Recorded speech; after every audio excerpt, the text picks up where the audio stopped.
We're clearly here regarding a penalty hearing on a PRA case. The parties had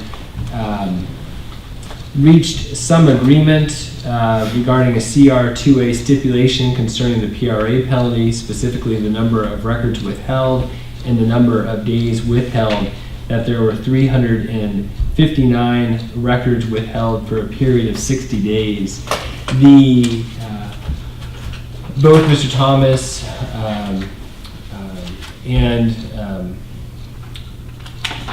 having one of those moments, Mr. Eisenberg, I apologize, had both briefed what is the appropriate penalty in this case, looking at the aggravating and mitigating factors. There also was disagreement about how the penalty should be assessed between the two plaintiffs.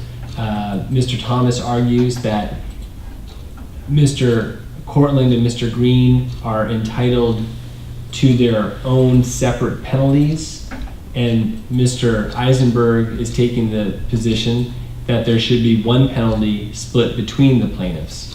And so I believe that fairly characterizes where the parties are at. I've reviewed everything you've provided in terms of your briefing and declarations, and I'll hear first from you, Mr. Thomas. Thank you, Your Honor. For the record, my name is Joseph Thomas, and I'm representing the plaintiffs Brian Cortland and Brian Green. And I'd just like to start off first where this court left off about the penalty and how the penalty should be appropriated in this manner. It seems like a logical place to start. Oh, wait, just so I don't forget, Mr. Green, obviously your request to record carries over to this hearing. Thank you for asking earlier. I just wanted to let you know that. Thank you, Your Honor. You're welcome. Go ahead. This court doesn't need to look any further than the plain language of the statute. That's RCW 42.56.550, Section 4.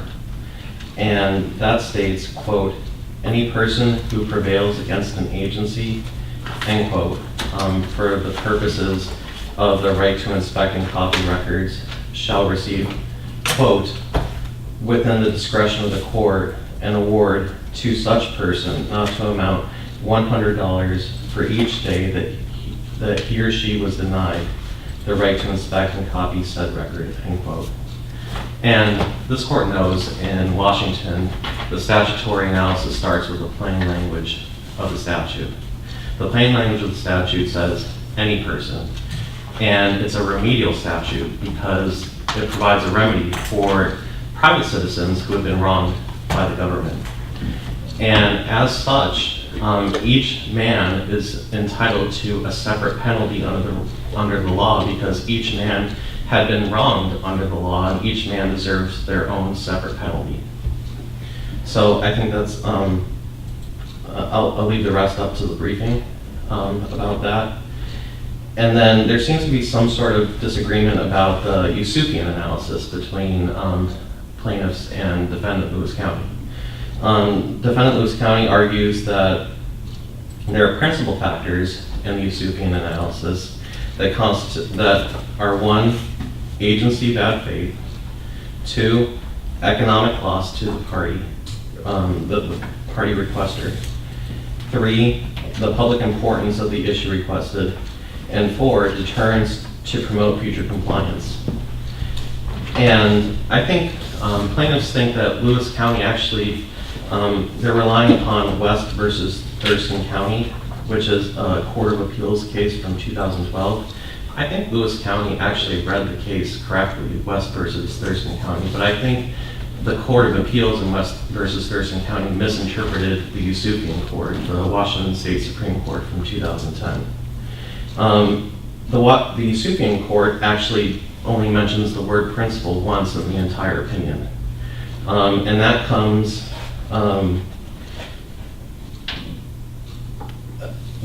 when they state,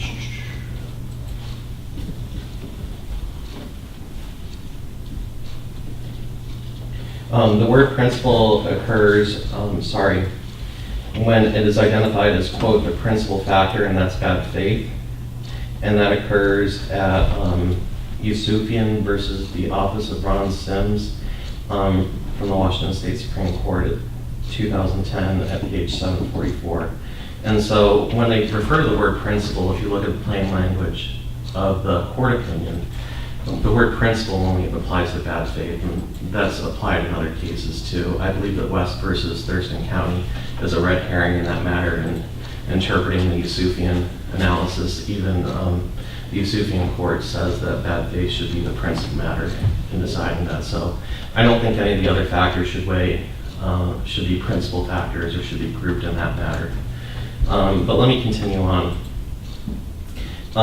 I think we both agree that bad faith is one of the principal factors in this lawsuit. And first we argue that bad faith was exhibited with the delay when information technology services had been shorthanded for 2 months. That's an agreed upon fact in this lawsuit, was that when requesters made the request and they received a response from Lewis County, the only response Lewis County gave, the public records officer gave, and for both requests at issue in this lawsuit, was that it's going to take 2 months because information technology is shorthanded. And Lewis County admits that their communication was poor and that very little communication subsequently occurred after that.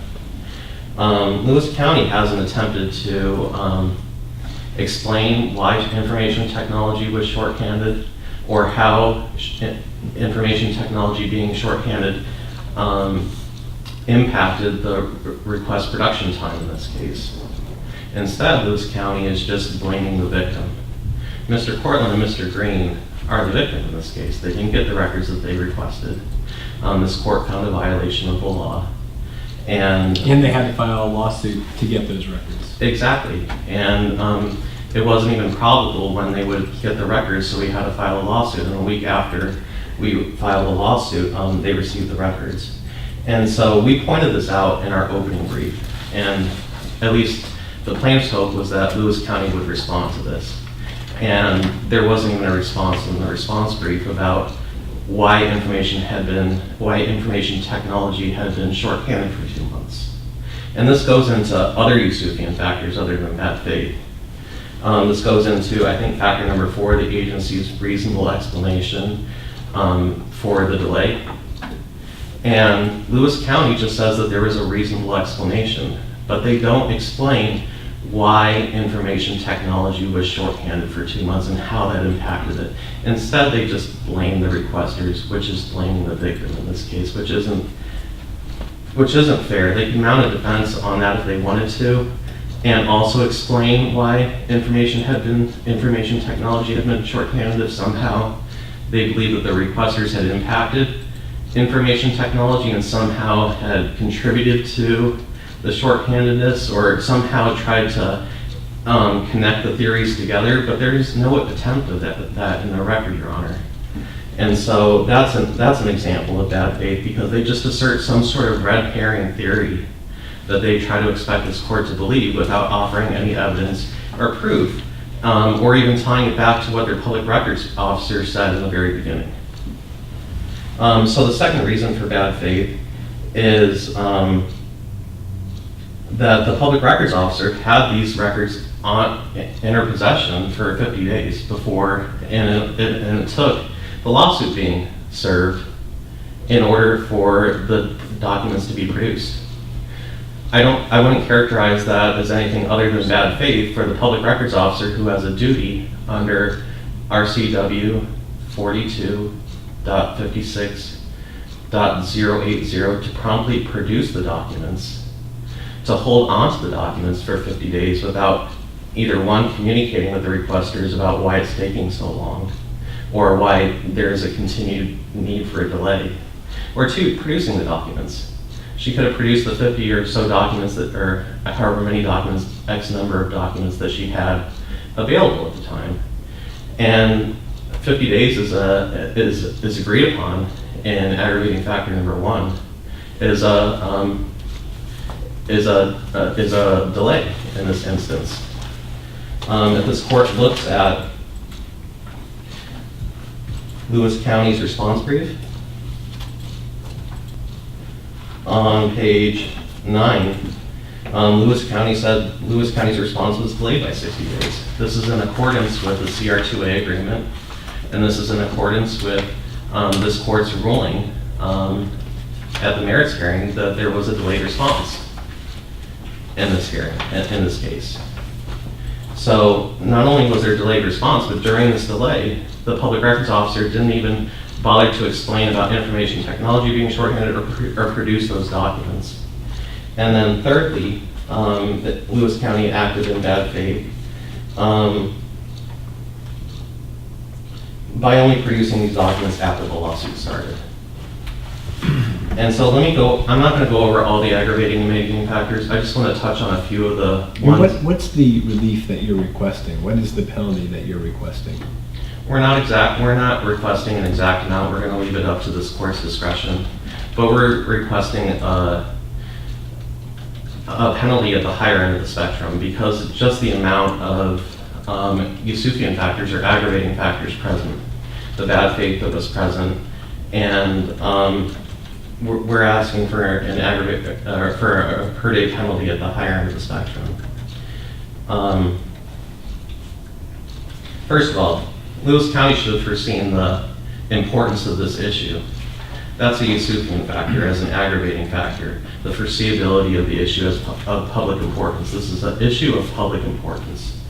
Plaintiffs argue that in this case, and plaintiffs provided evidence of that. We have provided newspaper article after newspaper article of the local newspaper covering Discover Lewis County as an election issue. And Discover Lewis County actually asked the candidates for county commissioner about what their thoughts were of this county tourism website, Discover Lewis County. Lewis County responds in their response brief, well, that issue ended at the election. It didn't. In the reply brief, plaintiffs actually provided more articles all the way through when the lawsuit was started. There were articles being run in the local paper about Discover Lewis County as a tourism website and whether the money was being spent properly. And the newspaper saw it to be such a big issue that they were writing articles for over a year about this. They made their own public records requests about this. And they complained openly in the newspaper articles that were submitted to this court that they couldn't even receive the records within 7 months of their request, and they couldn't even report on it by the time the election came around. This is an important issue to the people of Lewis County, and this court doesn't have to take Mr. Cortland or Mr. Green's opinion about whether this is an issue of public importance. The drumbeat of article after article by the local newspaper evidences to this court how important of an issue it is to the people of Lewis County. Otherwise, they wouldn't have written about it that much. They might have wrote about it once or twice and then discarded the issue. So we believe that that issue alone warrants a higher end penalty. Another aggravating factor that warrants a higher end penalty for this court is the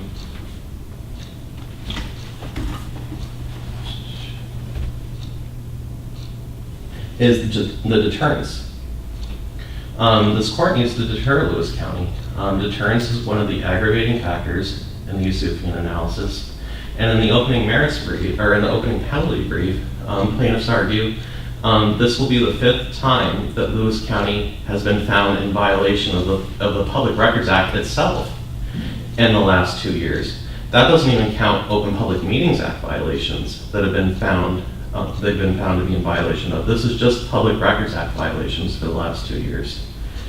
And Lewis County, the point of the penalty is to hold the government agency in strict compliance. Obviously, Lewis County isn't getting the message after these 2 years of lawsuits that it needs to strictly comply with the Public Records Act. In fact, in its response brief, Lewis County talks about, well, close to when the records were produced or close to when the lawsuit would commence, they actually added a full-time public records officer. According to the law, Lewis County should have had a public records officer covering public records for 32 hours a week. An agency is required under the Public Records Act to be open for 32 hours a week. for public inspection of records. They only, for a county of 80,000 people, Lewis County only had a part-time public records officer. So they weren't in compliance. They weren't in compliance with that section. They weren't in compliance with RCW 42.56.080 for promptly producing the documents.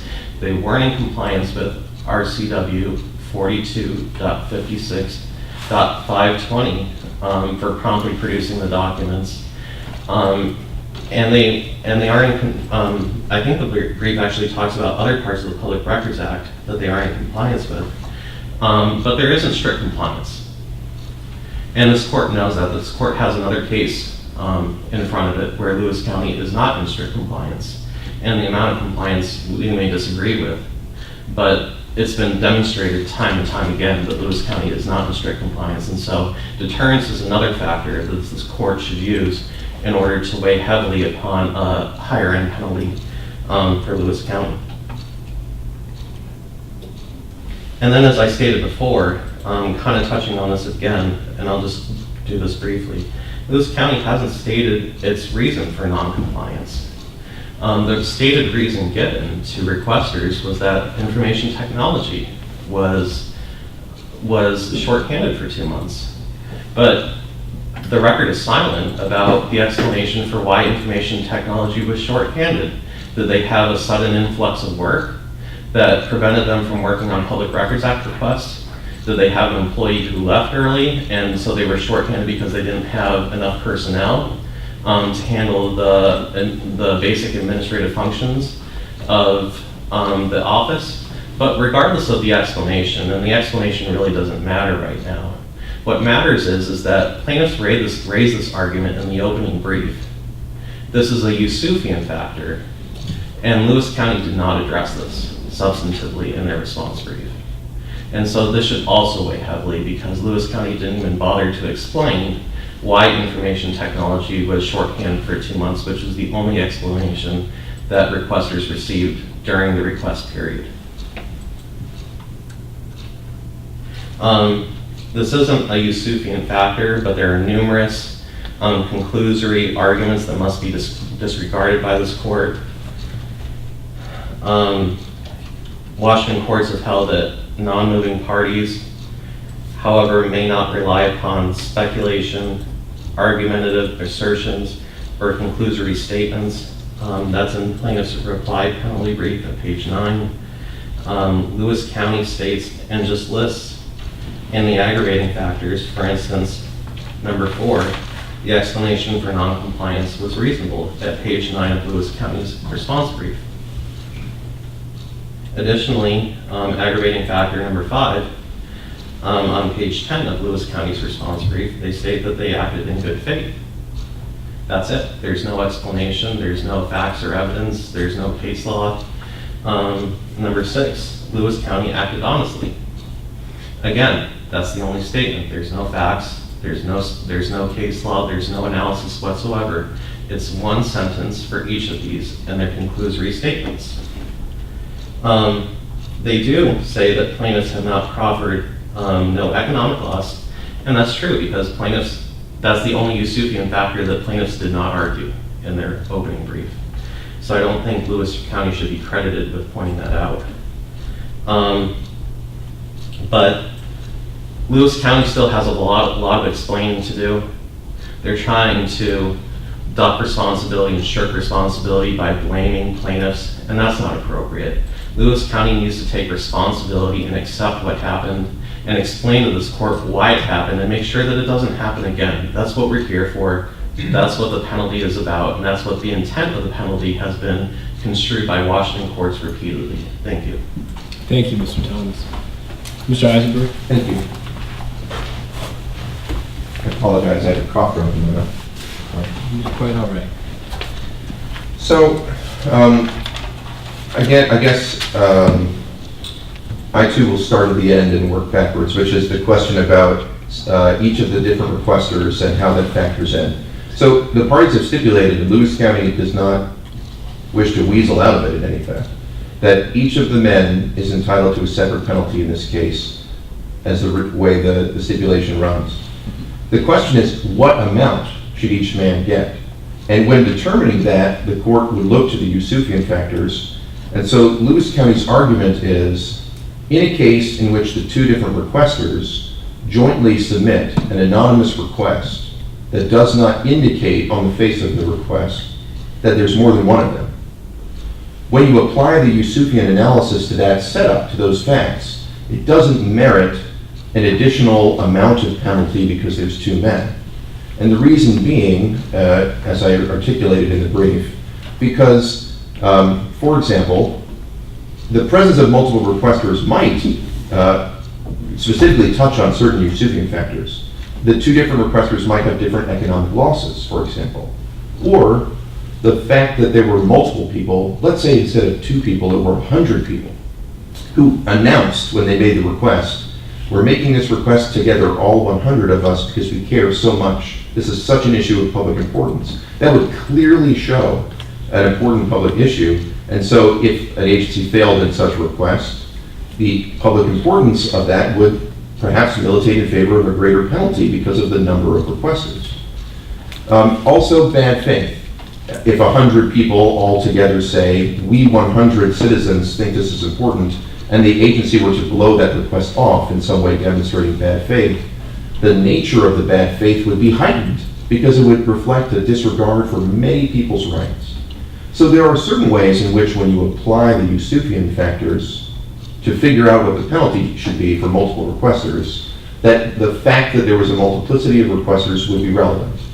But in this particular case, when you weigh those factors, no additional deterrence value or no additional public import derives from the fact that Mr. Cortland and Mr. Green were both involved.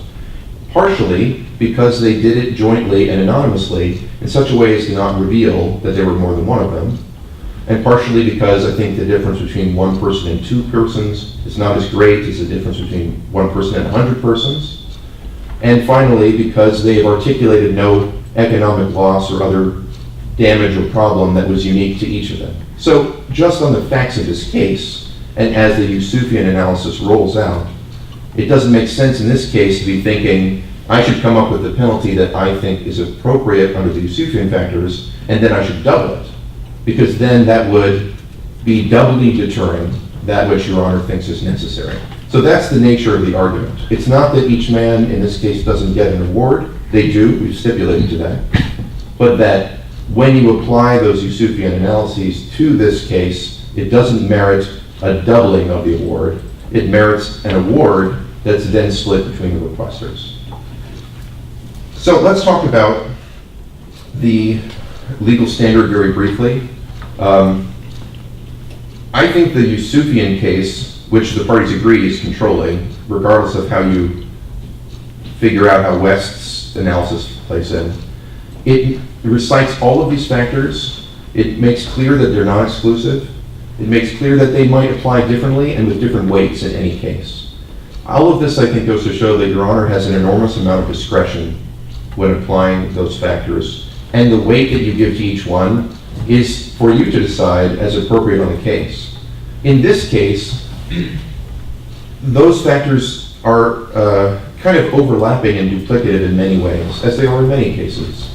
And so, to speak to one specific point, Mr. Thomas has argued that Lewis County failed to adequately explain or cite certain of its analyses for factors, or that it didn't cite more materials in the record.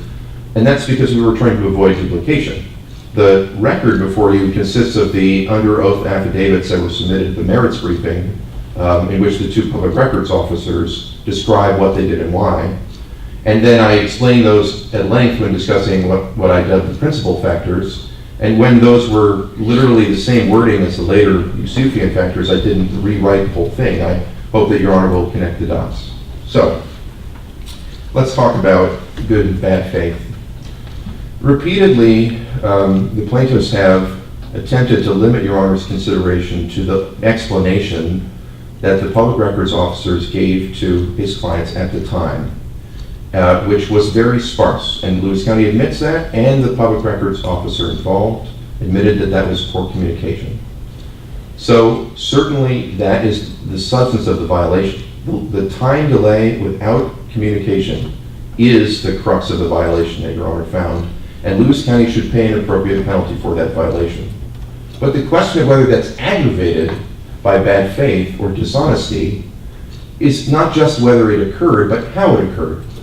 And in this circumstance, it is the case that Ms. Amrine communicated, at least with Mr. Cortland, in an attempt to explain the difficulty that she was having. She wrote him about the large number of requests making it hard. She asked him to prioritize, which he declined to do. That's not to say that it's not Lewis County's job to do it right, and we didn't, as Your Honor ruled. But there's a difference between failing to adequately communicate that and being dishonest. It is not the case that Lewis County's employee lied. It's true that they only gave a very limited window into what was going on in the one request. In another request, they gave a bigger window. But I don't think that evinces bad faith. It is not the case that there is any evidence that Ms. Amrine was angry, for example, at Mr. Green or Mr. Cortland and said that she didn't want to work on their requests because she was trying to stick it to them.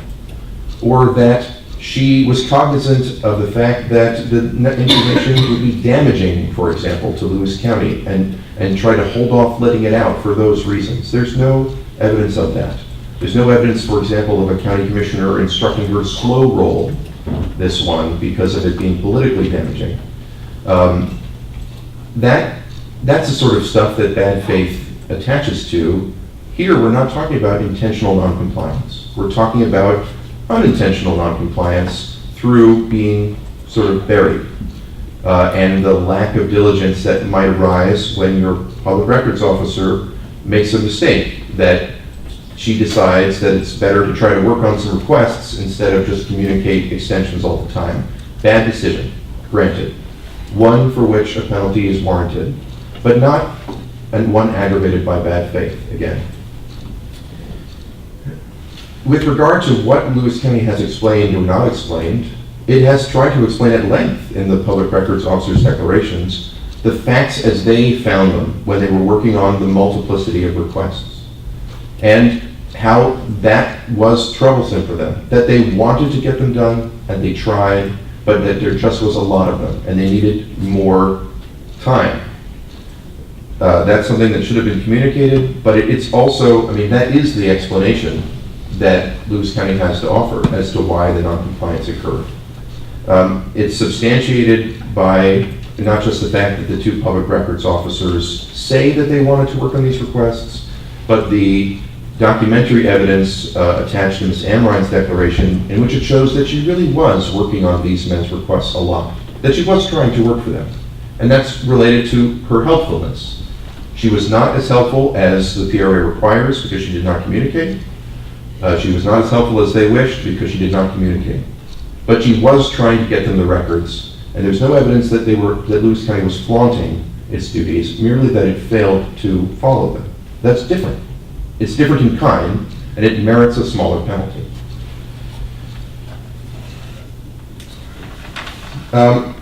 With regard to deterrence as well, again, in response to Mr. Thomas's argument, before you had an evidence that the Lewis County Board of County Commissioners had a half-time public records officer in February of 2017 and before then. I think it notes in her declaration that it was at least for months before then. And that as the number of requests grew and grew, that then they converted that position into a full-time manager-level public disclosure manager position, which Casey Mowerman filled in August of 2017. What's notable about that is that that was before this lawsuit. And of course, as I think is sort of an obvious inference from that evidence, if they actually hired the person in August of 2017, that means the plan to do so and the hiring process occurred before that date. So again, in advance of this lawsuit, Lewis County had already recognized the problem. It had recognized that it had too little, it was devoting too few resources to the amount of requests we were getting. So they doubled them by making a half-time PRO for the board, a full-time PRO, and they upped them qualitatively as well by making it a manager-level position instead of a staff-level position. Also in the evidence before you from Ms. Mowerman's declaration about how public records are working in Lewis County, you see that the prosecutor's office added an attorney position for public records advice, and that underneath Casey Mowerman, they added a half-time staff position. So with that, you now have that half-time staff position that is equivalent to the previous half-time position, plus a full extra manager-level position above that with associated full-time legal support. That represents a big investment in attempting to improve Lewis County's public records work. And it all started before this lawsuit came. It was voluntary, based on the idea that Lewis County wished to improve its records response because they saw that their people were drowning. That's relevant to deterrence because the point of deterrence is to see what will it take to prevent this from happening the next time, right? How do you teach the agency that it needs to take this more seriously so that it will do that? And in this circumstance, when you have evidence as shown by the dollars and cents of adding a full-time managerial position and a prosecutor position, you can see that Lewis County is already taking it seriously and is attempting to fix the problem.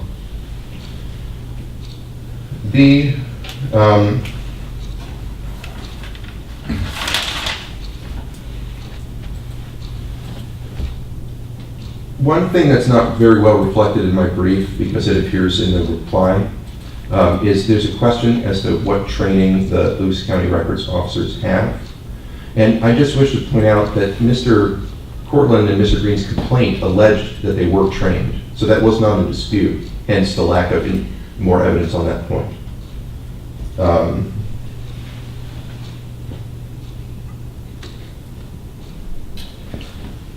I think the last thing I should point out is public importance. And it's true that there have been more newspaper articles that the plaintiffs have put forward indicating the importance of Discover Lewis County.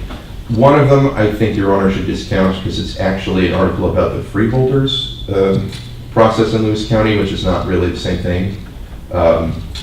But specifically, I think the question is not, did the Chronicle think this was an important issue? That's clearly the case. They made the request about a year before the plaintiffs here made the request. They got their materials in the fall of 2016. They wrote articles about it. Clearly, it was an issue of public importance, and the Chronicle figured that out. My point is that when something is an issue of public importance, that does not mean that for all time it is an issue of equal public importance forever. That there's no specific reason to think that, like many months in the next year after a story has broken, because that's what happened, right? The story breaks about how the paper in an editorial thinks that Discover Lewis County is a poor use of public funds. Story breaks, and then about a year later, other people are asking about that.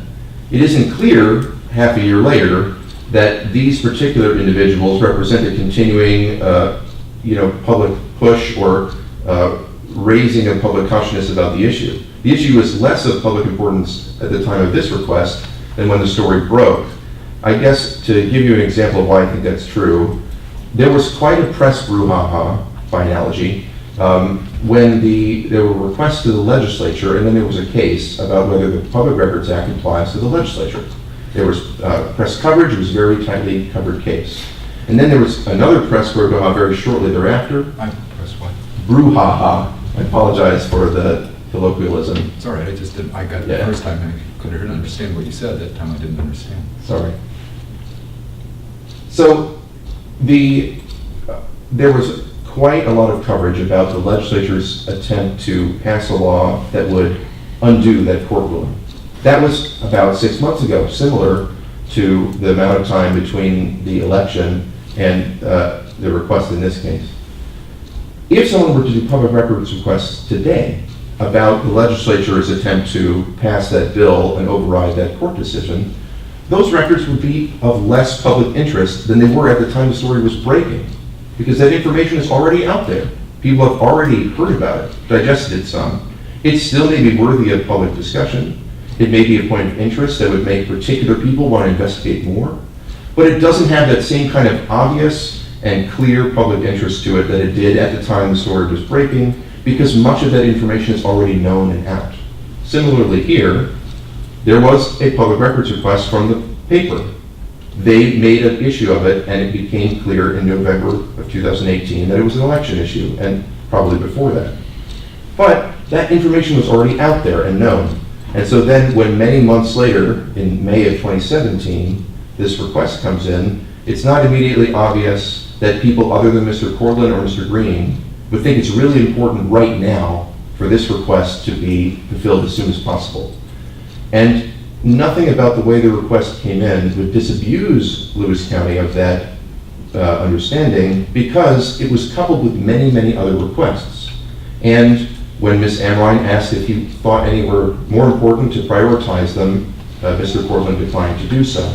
So it wasn't the case that it was that they were specifically told, no, we care a lot about this because it was an election issue, give us this one first.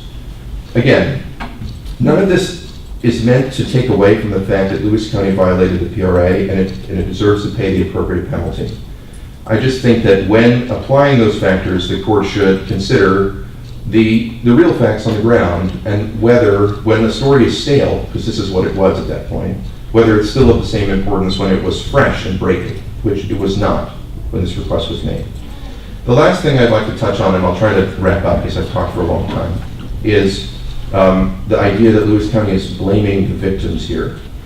First of all, I wish Your Honor to be cautious about adopting that terminology because I don't think that's quite appropriate under the analysis. Remember that under Yusufian and the other cases that follow it, the point of the penalty is not about personal redress or compensation for the requesters. It's about culpability and deterrence of the agency as a whole to shape their future compliance.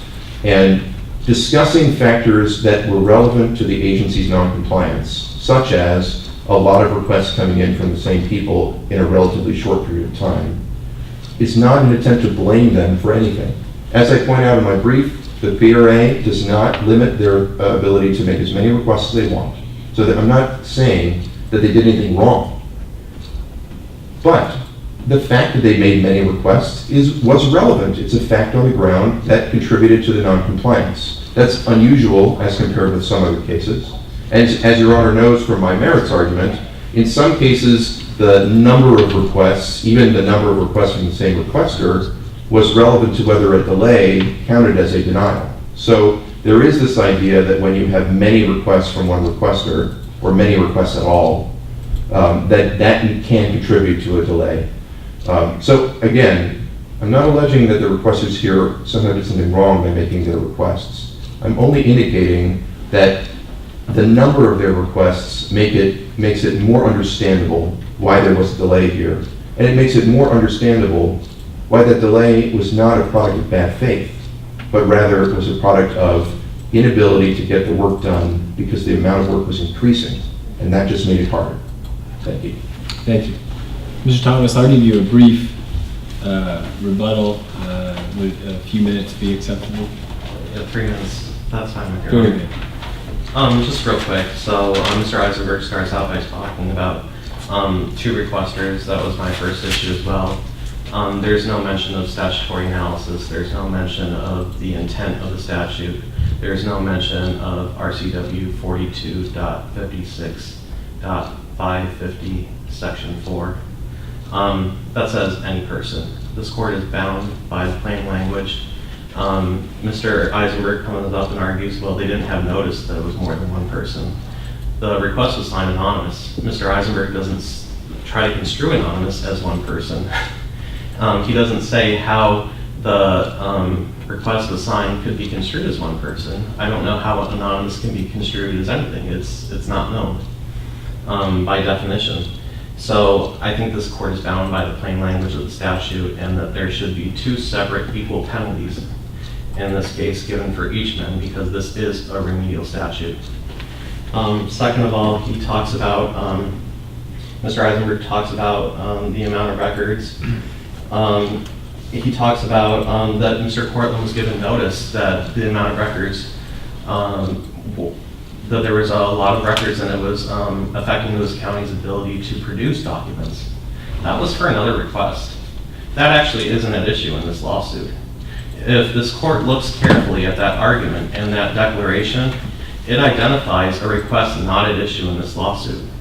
And so I don't know how, when Lewis County argues that each request is factually based and we need to look at each request by request, why they're bringing in other requests in order to muddy the waters. We need to look at what Lewis County communicated to these men for these two requests in front of the court. And they don't address that. What they do is they try to say, well, in request number X, we did convey to you that there were a lot of requests, but you should have known that that communication applied to the production of all of your requests. As stated in declarations to this court, neither Mr. Cortland nor Mr. Green are mind readers. Lewis County did not diligently communicate. Ms. Amron says that in her own declaration, and my clients cannot be held in order to know which request applied to which other request. That isn't communicated, and only the request in front of this court should be looked at. Lewis County also says that they wanted to work on these requests, and they say when talking about the explanation about information technology being shorthanded. But again, that's not really in the declarations, and even if that is somehow in their declarations, that's not in their argument today. Like I pointed out to this court originally, we didn't hide it in our brief. We went aggravating factor by aggravating factor, and we argued it in our brief. And Lewis County did not explain that at all. And that should be held against Lewis County because they just can't cherry pick arguments out of declarations and oral argument in front of this court. That's not fair to plaintiffs. They say that the improvements all started before the loss. They say the improvements on the production of documents to the Public Records Act, they hired new employees, etc. There's no proof of that in the record. There's no evidence of that in the record. In fact, they state that they believe that the public records officers started in August. These requests were made in May. How do we know that these improvements started before May when the requests were made? There's no evidence of that, Your Honor. They go on and they talk about that they talk about the public importance and they say this is so far removed. Again, there's no evidence. There's no declarations. This is all speculation here. They didn't write a declaration from the Board of County Commissioners talking with their constituents and what their constituents were saying, and if their constituents were less concerned with Discover Lewis County over time, and it was only the newspaper who was writing about it. There's no evidence about whether there was less attention to this over time. The only evidence in front of this court is that there's continued newspaper coverage of Discover Lewis County over time. And that's the only evidence in front of this court, and that's the only thing the court should look at. And so when looking at this penalty overall, the first and second aggravating factors are admitted. The first aggravating factor that there was not a reasonable, that there was a delayed response is admitted on page 9 of Lewis County's response brief. The second aggravator is admitted that it did not strictly comply with PRA requirements. Mr. Cortland and Mr. Green also argue that this is a broad issue of public importance as demonstrated by the continued newspaper coverage. Mr. Cortland and Mr. Green also argue that there wasn't a reasonable explanation because Lewis County hasn't explained why information technology was shorthanded or how that implicated the slow production or the delayed response of their records, or why Lewis County couldn't have simply taken the extension. And there are several major Yusufian factors that are at play here with very strong implications, including deterrence. I don't know how many more times Lewis County needs to be brought in front of the Thurston County Court before they start strictly applying the Public Records Act, and that's what we're asking this court to help Lewis County do today. Thank you. Thank you. Well,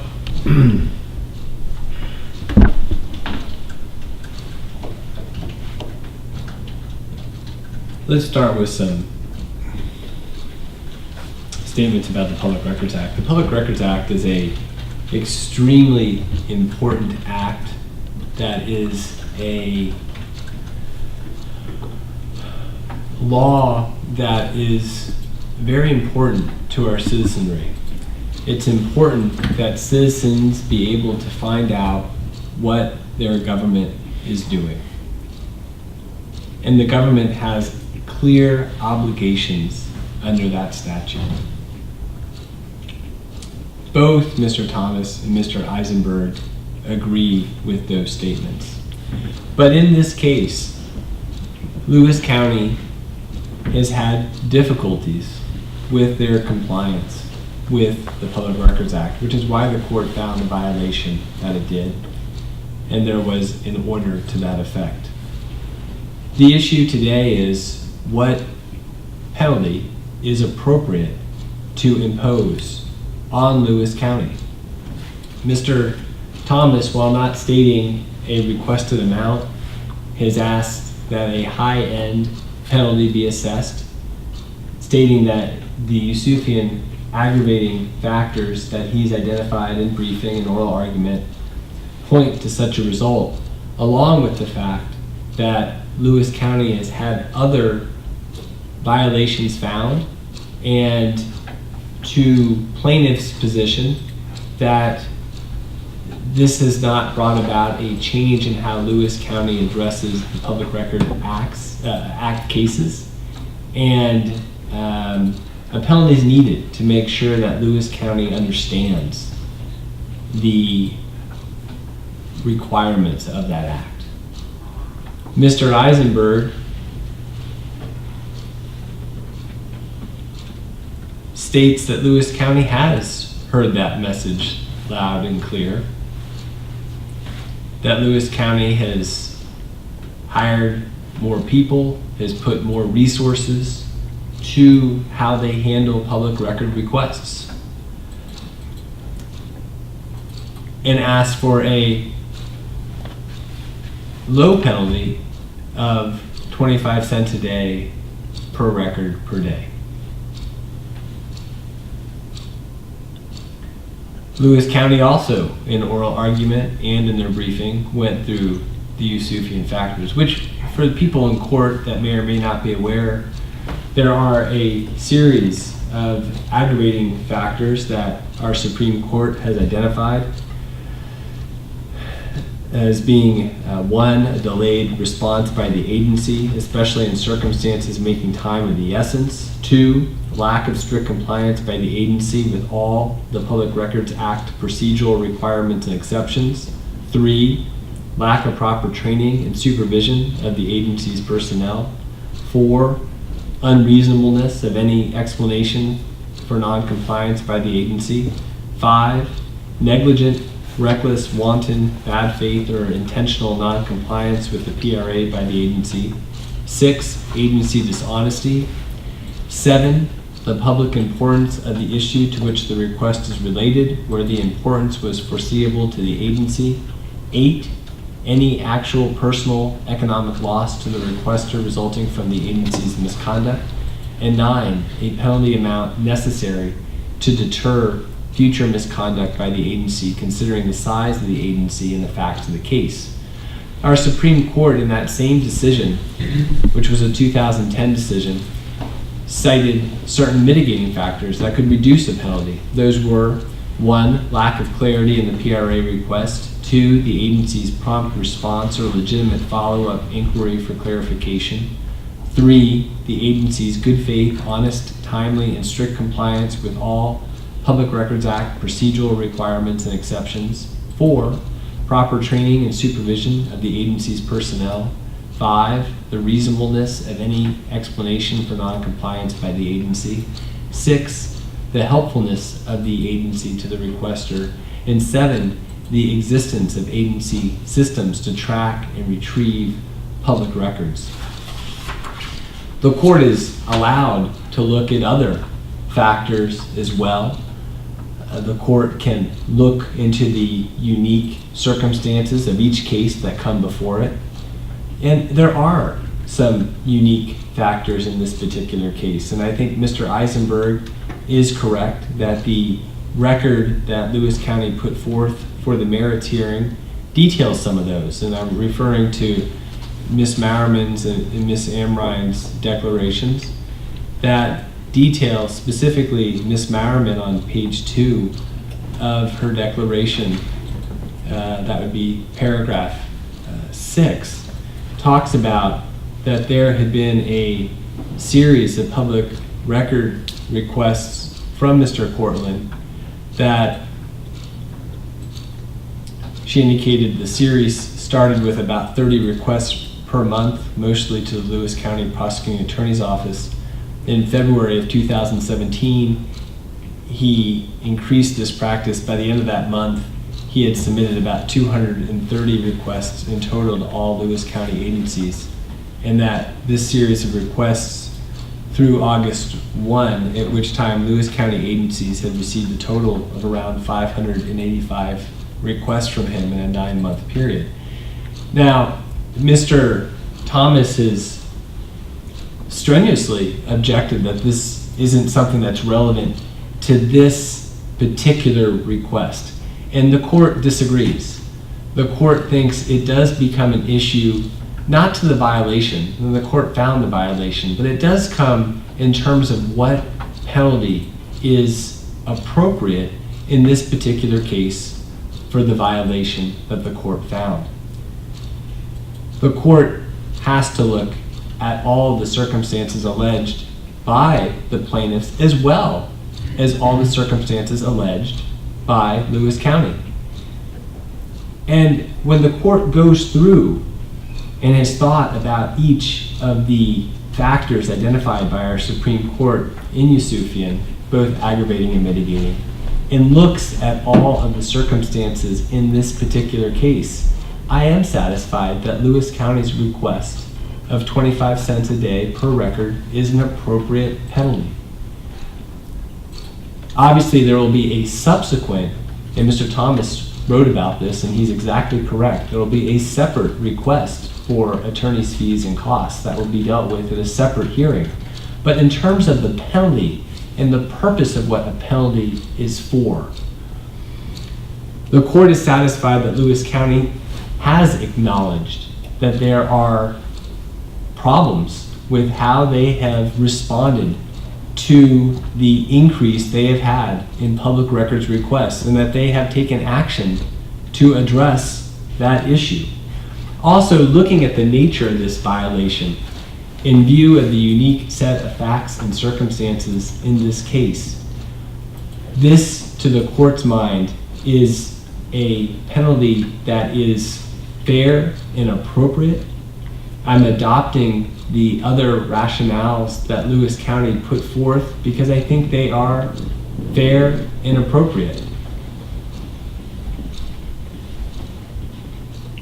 The other issue that there was disagreement by the parties was how the fact that Mr. Cortland and Mr. Green were both plaintiffs in this lawsuit, whether that means the court should double an award or order a split of the award, which, depending on how one argues, can be somewhat semantic because it could be premised one way or the other.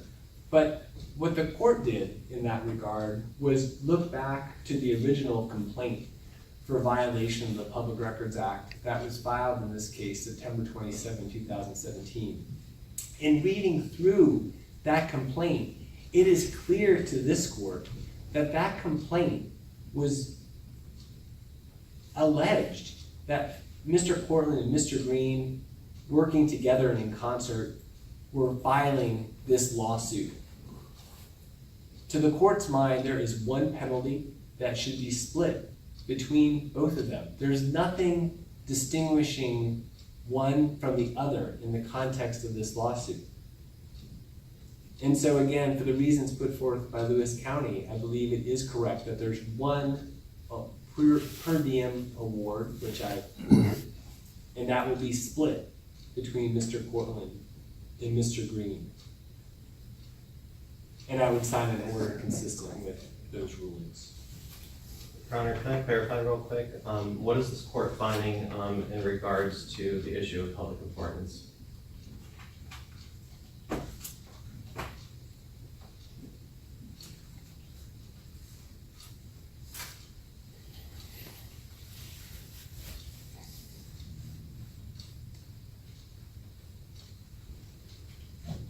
Hold on one second. I think it's important for appeal for this court to clearly delineate each Yusufian factor on the record.